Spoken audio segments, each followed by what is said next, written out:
Welcome back, Chappelle. Welcome back to it. Welcome back to your flip classroom and our continuing discussion, or new discussion, I should say, about the Industrial Revolution. Oh my God.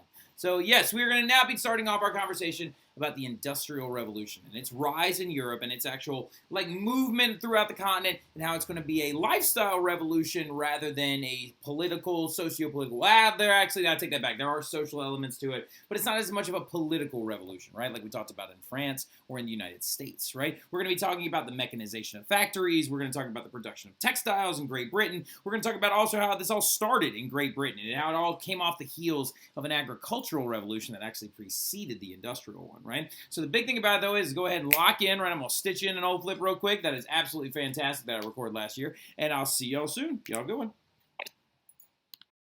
Because I hate to break this to you, but we're doing it yet again. We're talking about something that was going on at the same time during all this other shenanigans, okay? So you are just like, oh no, why? Now look, the big thing about it is, think about it this way. This is just how history works, and it's especially how European history works. Next year, your life will be a lot easier when you're talking about U.S. history, because you'll just be kind of stair-step walking your way through the content. It's going to be like, this happened, and then this happened, and then this happened, and this happened. So this is getting you prepared for, this is like going through the gauntlet to do a coloring book, like the next few years. Not that it's not very difficult, because I know that U.S. content can be intense, but you know what I'm saying. It's just easier to remember that stuff, right? But look, big thing about it is, what have we been talking about for the last 2 units? We've been talking about the Enlightenment, and we've been talking about the French Revolution and the Napoleonic era, right? 3 things that all go together, because the Enlightenment caused the French Revolution, and then the French Revolution, the end of it, was when Napoleon came to power, right? That ranged from about 1750 to about 1815, give or take, right? What we're now about to start talking about is the Industrial Revolution, right? Now let's talk about it in general. I think you should definitely change colors, go into a new section, maybe even start a brand new fresh page, because this was happening at the exact same time as the Enlightenment was going on in continental Europe, as the French Revolution, and as the Napoleonic period, right? Now, the big thing about it is the Napoleonic period ends in 1815, okay? So when he gets exiled to St. Helena for the second time, and it the entire thing starts off, big other dates, 1789 is when the Bastille was stormed, okay? And then also going back to it, the 1750s is when the Enlightenment begins with all your French philosophers and philosophers, right? Well, what we're talking about now is that Industrial Revolution, which we got to talk about, what is the Industrial Revolution, Mr. Terry? Well, what it is something that I actually really enjoy talking about, because it's so easy. It just makes complete sense, right? Because all it is this time period from about 1760 to about 1840-ish, so give or take, when the production of goods went from being simple and handmade and wildly inefficient, right, to a larger factory-based model, which is much more like the one we use today, right? We went from making clothes by hand in the 1760s to instead making them in factories that would produce them more automatically, right? And it's mostly due to a series of different inventions that would actually mechanize and make things much more efficient, right? Mechanization and efficiency are very big themes of the Industrial Revolution, because it's all about how are you producing items and how are you doing it better, right? How are you doing it better? How are we getting rid of human error? How are we also trying to make it so they are made faster and cheaper and more accessible to more classes, right? Now, of course, there's going to be massive downsides to the Industrial Revolution as well.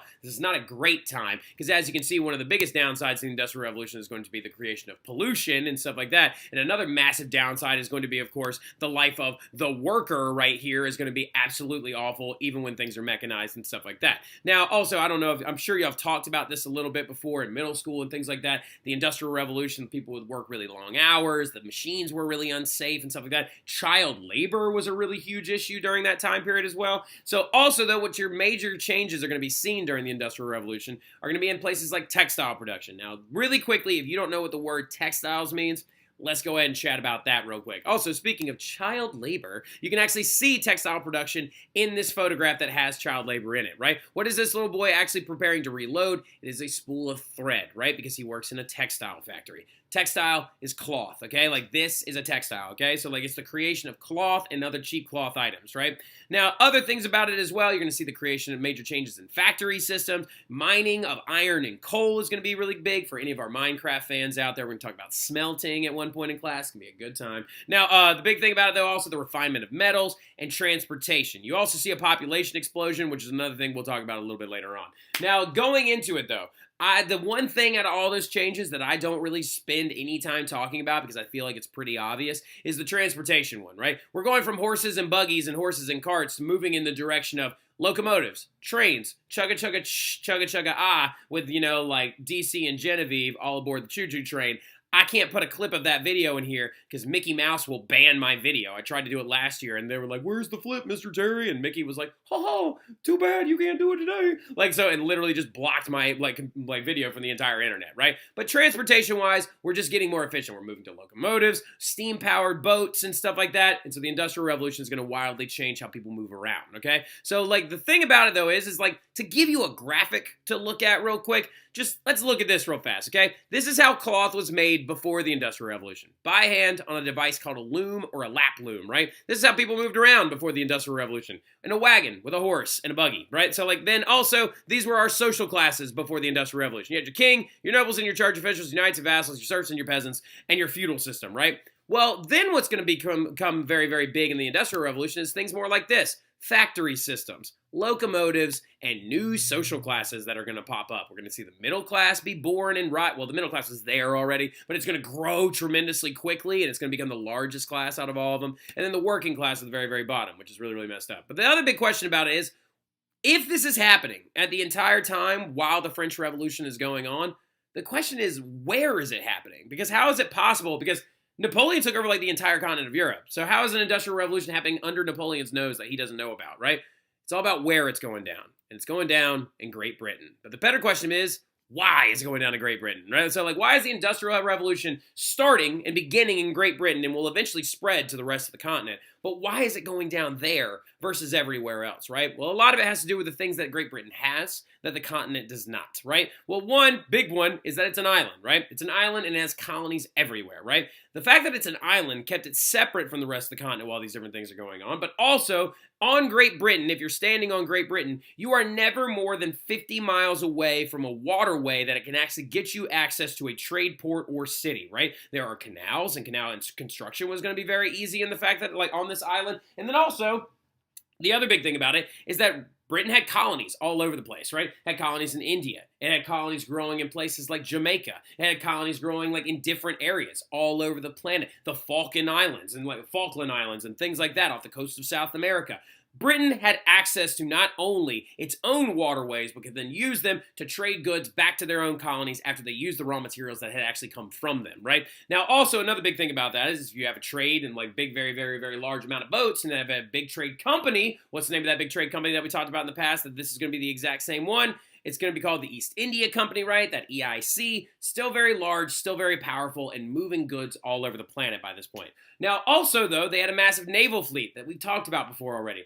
Admiral Horatio Nelson was in charge of it. Nobody beats Britain in the water, right? Their naval fleet would also be able to protect these trade company vessels, make it so people could not raid them, take those items, or actually move off of them, right? And so as goods are beginning to be produced during the Industrial Revolution, that means that those trade companies are going to be able to safely take them from one location to another, making Britain an expansive amount of money, right? So like now, going on to it as well, Britain also just had access to tons of raw materials coming from their colonies through these trade companies, right? Raw cotton was coming in from India by this point, right? Cotton also was beginning to be bought and sold from the Americas by this point. You also have the growth of different items like, indigo coming from different like areas like throughout the Caribbean, sugarcane coming in from the Caribbean as well. So you had access to a lot of these different items. Another big raw material as well was lumber, huge amounts of timber coming in from Canada and other areas like that that are going to give them the ability to build these machines and use what they need to use, right? The other big thing about it, though, that Britain has is huge deposits of iron and coal, okay? Like now,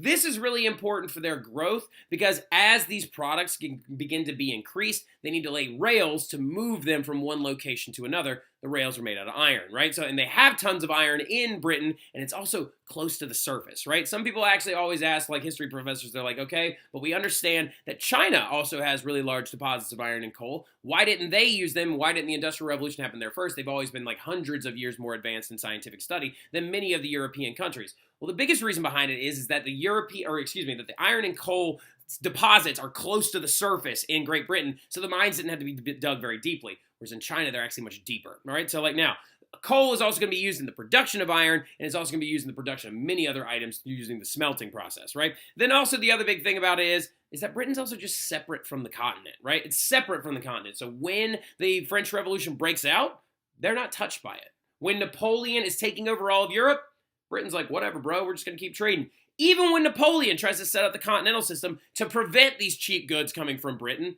they're like, whatever, Portugal and Russia will trade with us, and also we'll just trade with all of our colonies. We don't really care, right? So the thing about it that you need to understand is that's going to really help the growth of their revolution, right? But the thing you also need to understand more than anything else that we'll talk about like real quick in the next like 30 seconds is that changes in farming are going to be the biggest reason why the Industrial Revolution can happen, okay? Because as you know, for the longest time during the Industrial Revolution, most people were, before the Industrial Revolution, most people were farmers. It was a very agrarian style setup.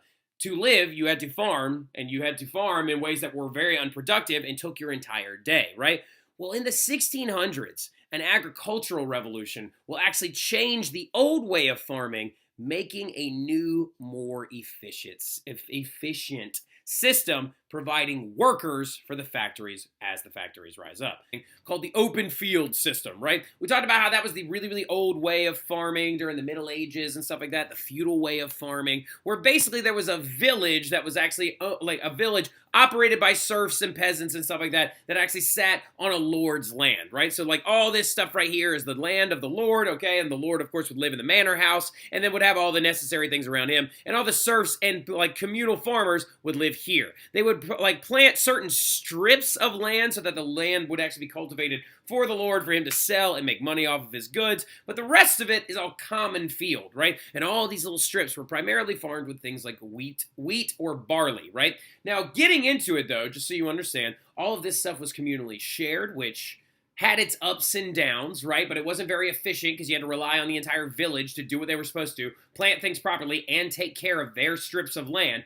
The other big problem with this entire thing was this right here, the process of fallowing, right? So during the Middle Ages, they started realizing that several of the famines that had been caused during the Middle Ages were probably caused by overusage of the soil, right? The soil actually being just absolutely planted over and over and over and over again, stripping all the necessary nutrients away from the soil and actually making for low yield like wheat crops and barley crops year to year. Big famines, of course, that we talked about, like in the 1300s, the one that led to the Black Death Plague was the famine of the Great Famine that occurred from 1315 to 1317, which is actually going to weaken a lot of people in their immune systems, making it hard for them to fight off the plague. Now, the thing about it, though, is that open field system was wildly inefficient because 30% of your fields were doing nothing. They were just resting, right? They were just literally sitting there being like, oh, we're not going to plant anything here for a year, right? Well, that doesn't make a lot of sense because you should be trying to use as much of the land as absolutely possible. Well, that is going to actually start happening when the agricultural revolution of the 1600s sets in, right? The agricultural revolution of the 1600s will set in with a big, several different series of new inventions that will actually take us from farming like this to take us to farming like, oop, that's just a guy, take us to farming like this, right? In a much more efficient and productive manner, okay? Now, some of these early inventions, which we need to jot down, okay? I need you to jot down these three things, which are very important. One of them is this thing right here. It's called the seed drill, right? The seed drill, like we plant seeds, right? Drill, and it's invented by a man named Jethro Tull, right? Jethrotull, which is also the name of a band from the 1980s and 1970s, which some of your dads might actually know exactly who Jethro Tull is. But Jethro Tull is also an inventor, an English inventor during the late 1600s who's going to develop this device known as the seed drill, right? What it is it actually got rid of an inefficient way of spreading seeds. So in the old way of farming in the open field system, the method used before the seed drill was a method known as casting, right? They would literally have a bag of seeds on their hip, and they would grab a handful of them, and they just throw them, right? Throw them. They cast them out there, right? They're like, ta, ta, ta, ta, ta, ta, ta. And then they would go through and they would prune out the ones that actually look small and weak. Problem with casting is that rain, if it rained immediately after, could like kill some of the seeds. Birds could come and eat a bunch of the seeds. And again, it wasn't very efficient. Whereas the seed drill, on the other hand, instead of requiring tons of people to actually go out there and cast seeds individually, this device could plant entire fields in a day, right? Due to the fact that you would put all the seeds in these little hoppers right here, and then what would happen is you'd have these little like troughs right here that would actually cut into the dirt, creating little narrows. The vibrations would rattle the seeds into the narrows, and then literally you got these little like troughs right here that would just cover the dirt on top of the seeds and tuck them in all nice, right? And the seed drill was a very, very big invention for actually made the like planting of crops much more efficient. Now, the turning of the fields was made more efficient more efficient by the iron plow, right? The iron plow was invented in this region of England called Rotherham, Rotherham. It's called the Rotherham plow. And an iron plow was just much better because it could be dragged by an ox or a horse or a mule, and it had a metal tip on the plow, so it made it so not every single individual had to go into these communal these communal areas and use a hoe to actually turn everything over, right? And then another big thing as well is going to be the enclosure system, right? Rather than using giant communal fields, lords instead closed the land in and made it more efficient because they now have these tools to make it so one family needs them to farm each individual patch rather than an entire village necessary for farming communal property, right? So now we've got this one family can be in charge of this, and this one family can be in charge of this, and it's going to make everything wildly more efficient, right? So the English are going to bring upon these things in the 1600s, and these developments are going to require a lot less labor on farms, right? So the thing about it is, though, is that many people at this point don't start moving to the city. Some do. Some actually lose their jobs and stuff like that, or let go from their land leases and things like that, and these serfs become peasants and move to villages or to cities to find work.